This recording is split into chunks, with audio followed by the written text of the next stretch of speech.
أشهد أن لا إله إلا الله وحده لا شريك له وأشهد أن محمدا عبده ورسوله أما بعد فأعوذ بالله من الشيطان الرجيم بسم الله الرحمن الرحيم سامعین و ناظرین کرام، السلام علیکم ورحمۃ اللہ وبرکاتہ۔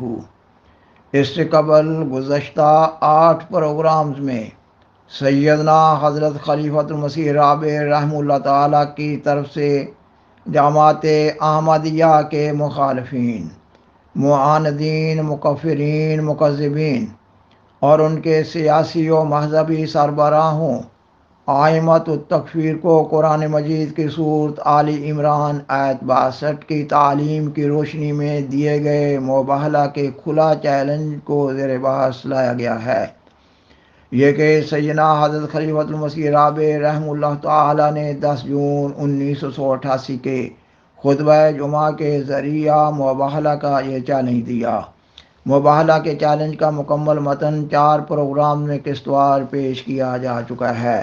نیز یہ بھی بیان کیا گیا ہے کہ مباہلہ کی اشاعت کے بعد کے حالات سے معلوم ہو رہا ہے کہ اس چیلنج پر مخالف احمدیت علماء نے ہیلوں بہانوں کا سہارا لیتے ہوئے راہ فرار اختیار کی۔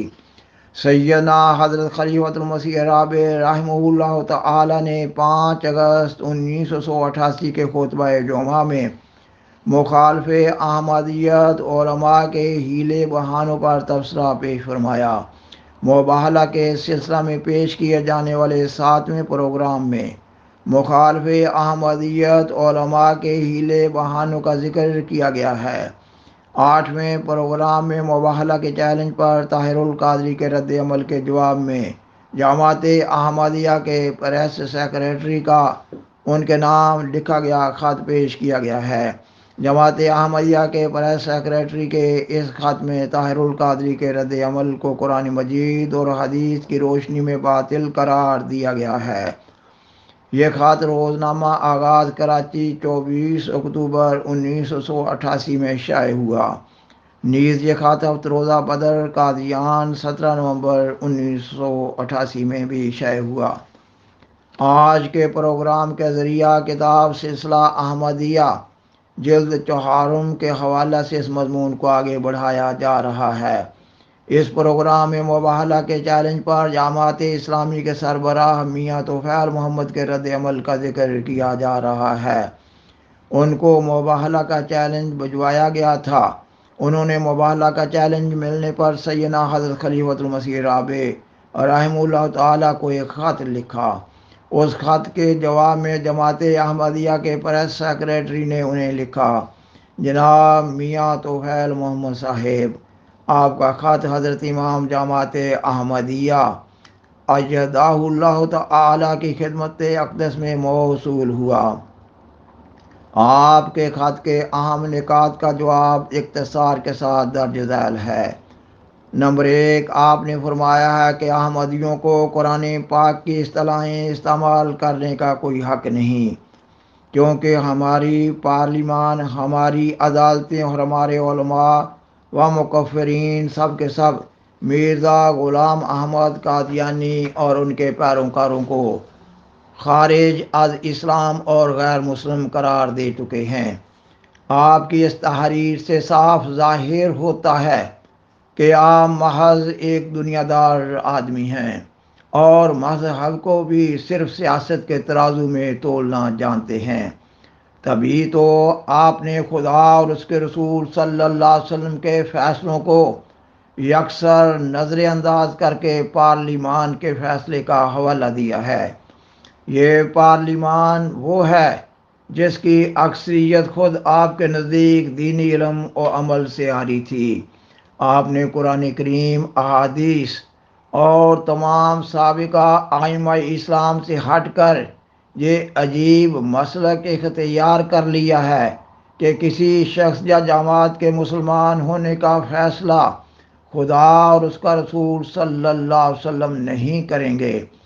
بلکہ ملکی پارلیمان، عدالتیں اور ملا مجاز ہیں کہ جس کو چاہیں مسلمان قرار دیں اور جس کو چاہیں دائرہ اسلام سے خارج کر دیں۔ جماعت احمدیہ کا موقف ہمیشہ سے یہی رہا ہے کہ ہر وہ شخص جو کلمہ شہادت پڑھتا ہے اور اپنے آپ کو مسلمان کہتا ہے، اس کے مسلمان کہلانے کا حق دنیا میں کوئی اس سے نہیں چھین سکتا۔ یہ حق اس کو خدا اور رسول صلی اللہ علیہ وسلم نے دیا ہے، اور دنیا کی کوئی طاقت نہیں کہ اس سے اس حق کو چھین سکے جو خدا اور رسول صلی اللہ علیہ وسلم نے اس کو عطا کیا ہے۔ آپ کے خط سے یہ بھی کوتاہ نظری معلوم ہوئی کہ اسلام تو عالمگیر ہے، اور آپ پاکستان کی پارلیمنٹ کے فیصلے کو ایک عالمگیر مذہب کے اوپر چسپاں کرنے کا زعم رکھتے ہیں۔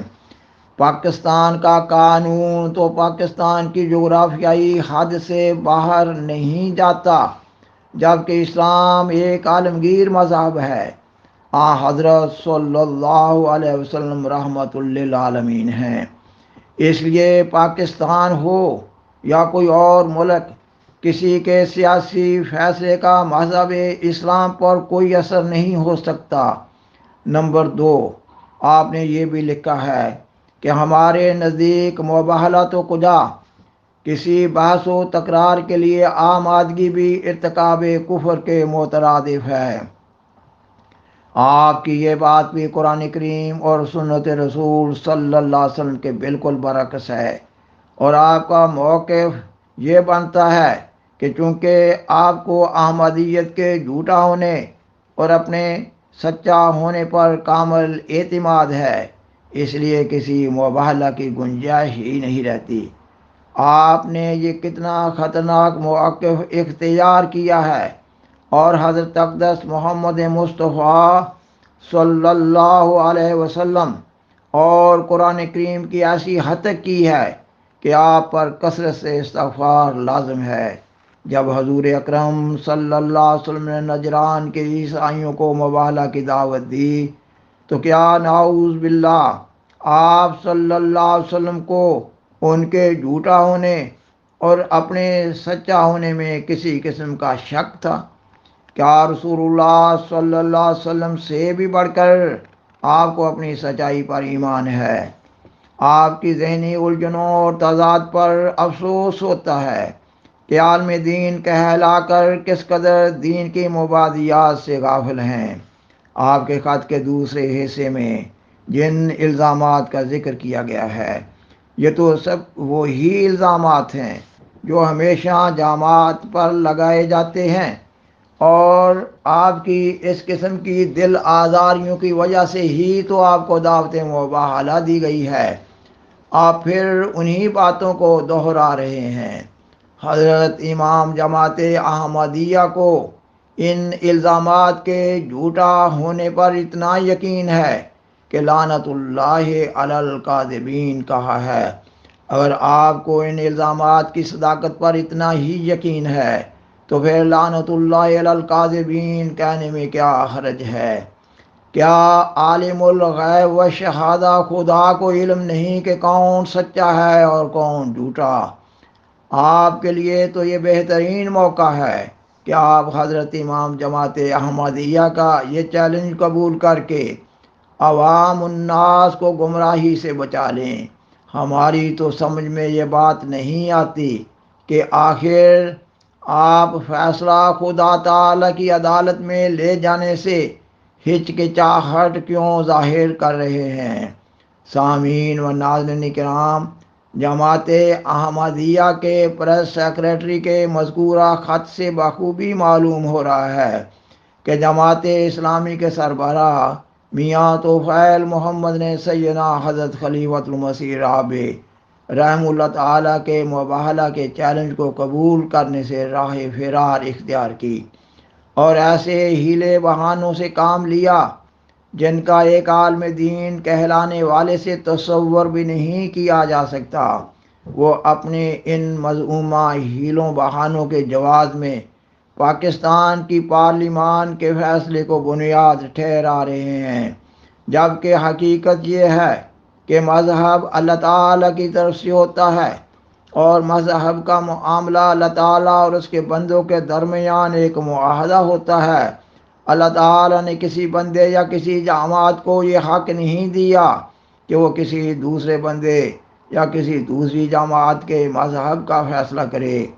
اور حقیقت یہ بھی ہے کہ پاکستان کی پارلیمان نے بھی یہ فیصلہ دیتے ہوئے کہا ہے کہ محض سیاسی اور قانونی اغراض کے لیے یہ اقدام کیا جا رہا ہے، نہ کہ قرآن مجید اور حدیث کو اپنے فیصلہ کی بنیاد ٹھہرایا ہے۔ جماعت احمدیہ کے پریس سیکریٹری کے خط میں سیدنا حضرت محمد رسول اللہ خاتم الانبیاء صلی اللہ علیہ وسلم کے نذران کے عیسائیوں کو مباہلہ کی دعوت دینے کا ذکر کیا گیا ہے، اور آج بھی کسی بھی مذہب کا پیروکار اپنے آپ کو سچ پر قائم سمجھتے ہوئے کسی دوسرے مذہب کے پیروکار سے تبادلہ خیالات کر رہا ہوتا ہے۔ اس حقیقت کے تحت جماعت اسلامی کے سربراہ میاں طوفیل محمد کا یہ موقف انتہائی بودھا اور باطل ہے کہ جماعت احمدیہ سے بات ہی نہیں ہو سکتی۔ بالآخر درخواست ہے کہ برائے مہربانی اس پروگرام کو دوسروں سے شیئر کریں اور عذرائے کرم اس چینل کو سبسکرائب کریں۔ جزاکم اللہ تعالی احسن الجزا، وآخر دعوانا ان الحمد للہ رب العالمین، والسلام علیکم ورحمۃ اللہ وبرکاتہ۔ شکریہ۔